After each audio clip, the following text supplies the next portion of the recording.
came from Nagpur. I want to ask you one question about Vedas because I believe Vedas are main scripture of Hinduism.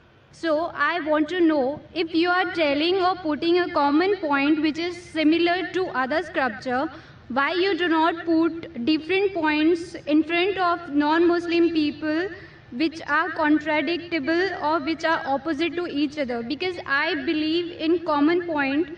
As a being a Hindu girl, it is very important to know which are the common point and which are the different points in Hinduism scriptures. Sisters ask a very good question. She said that I quoted the Vedas, I did point out similarities. Why don't I speak about differences? And she wants to know the similarities as well as differences. Sister, if I can give a talk on similarities between Islam and Hinduism for a few hours, I can give a bigger talk and a longer talk on differences between Islam and Hinduism. But the reason I chose to speak about similarities, because that is the advice given by my Creator Allah subhanahu wa ta'ala in the Quran, in Surah Al-Imran, chapter number 3, verse number 64, which says, Kul ya ahlal kitab, say, O people of the book, ta'alaw ila kalimatin sawa'im bayna bainakum, come to common terms as between us and you. Which is the first term? Allah na'budu illallah, that we worship none but Allah. Wala nushrika bihi shay'an, that we associate no partners with Him. Wala yattakhidha ba'duna ba'dan arbabun min dunillah, that we erect not among ourselves lords and patrons other than Allah. Fa in tawallaw, if then they turn back. Faqulu shadu, say ye bear witness, bi anna muslimun, that we are Muslims bowing our will to Allah subhanahu wa ta'ala. This verse of the Quran shows us a way how to speak with different kinds of people. Come to common terms as between us and you. Which is the first term? The most important term is Allah na'budu illallah, that we worship none but one Almighty God. Regarding differences, sister, I can give a talk for hours together about differences. Not that I can't, but it will bring animosity. Maybe it will hurt the feelings of someone.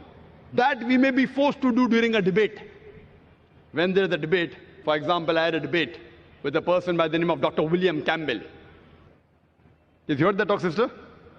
Yeah, I have seen your videos. So that talk was talking about differences between Christianity and Islam. Why? He wrote a book saying there are 30 scientific errors in the Quran. And for 8 years, no Muslim replied.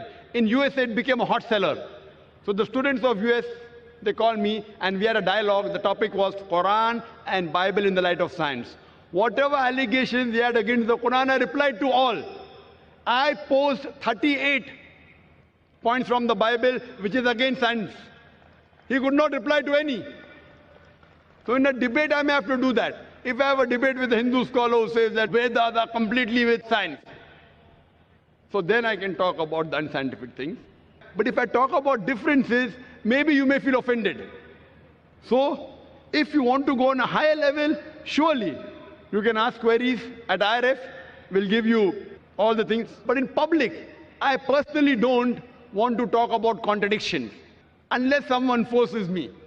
Not that we aren't aware. But if you know the similarity, what I'm telling you, let us agree to follow what is common. So what I tell the people, what is common in the Vedas, in the Bible, in the Quran? Let everyone agree that at least one book is the word of God. Hindus will say, Veda is the word of God. Christians will say, Bible is the word of God. Muslim will say the Quran is the word of God. I tell them a thing which everyone wouldn't mind agreeing. Let us agree to follow what is common. So when you follow the commonalities in the Vedas, in the Bible, in the Jewish scriptures, Talmud, in the Quran, we find all the scriptures say there's one God. All the scriptures say the last and final messenger is Prophet Muhammad, peace be upon him. So I'm asking you, sister, why don't you believe in one God? I want to ask you the question, sister. Do you believe there's one God? Yeah, I believe in one God. Do you believe, and do you believe, sister, that the last and final messenger is Prophet Muhammad, peace be upon him? Just because I am asking you the question, because it is very difficult to understand Quran and Vedas, and I am so much confused which scripture is more important for me to achieve to the God.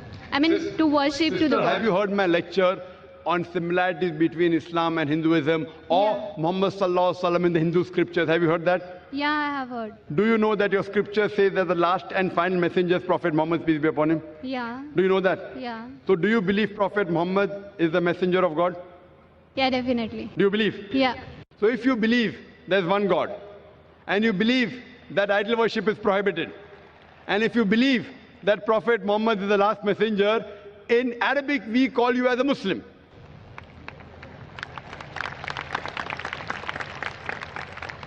Sister, do you believe in one God? Yeah, I believe in one God. Do you believe there's no idol worship? Yeah. Do you believe that Almighty God has got no images? Yeah. You believe that? Yeah. And you also believe that Prophet Muhammad is the messenger of God. So what you have entered, you may not have gone very high, but by saying this, that there is no God but Allah, and Prophet Muhammad is a messenger, you indirectly become a Muslim. Muslim means a person who submits his will to God. So do you submit your... But I am indirectly Muslim, no? If Vedas telling the same thing and Quran telling the same thing. So Yes. which... If you're indirect also, no problem. Indirect also, you're most welcome. Whether you come direct or indirect, we welcome you, sister. Now, you know what is common. Now, if your Veda says that the last and final messenger is Prophet Muhammad, peace be upon him, and you have to follow him. So by following Prophet Muhammad, you're indirectly following the Vedas also. Then you have to find out what did Prophet Muhammad say. Then you have to read the hadith. But slowly, slowly.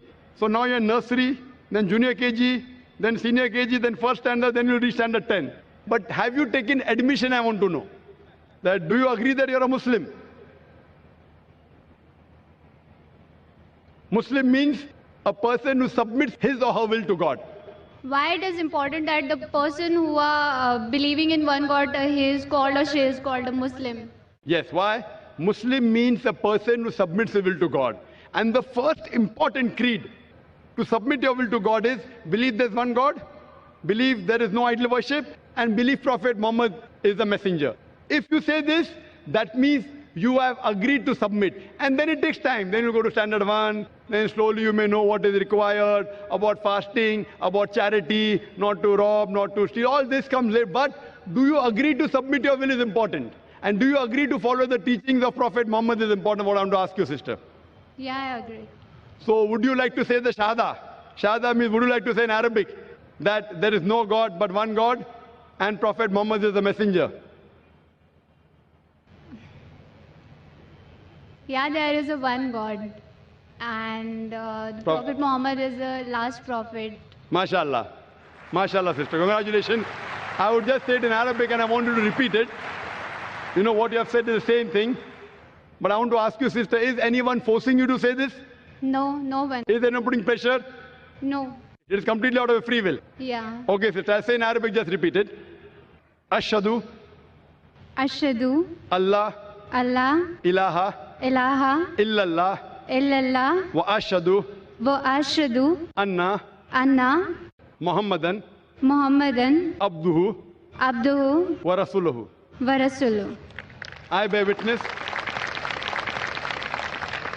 I bear witness I bear witness that there is no God that there is no God but Allah but Allah and Prophet Muhammad, and Prophet Muhammad, peace be upon him, peace be upon him, is the servant is the servant and messenger of Allah. and messenger of Allah. MashaAllah. Thank you. I congratulate you, sister. Now we have entered the fold of Islam. And inshallah, for getting more knowledge, for going to first standard, second standard, third standard, be in touch with the sisters of the Islamic Research Foundation. And it will be a pleasure to guide you. And if you have any queries regarding Quran, regarding Islam, you're most welcome to ask. If you have any queries even regarding Hinduism, Yeah. etc., most welcome, sister. And I pray to Allah subhanahu wa ta'ala that may He grant you Jannah, sister.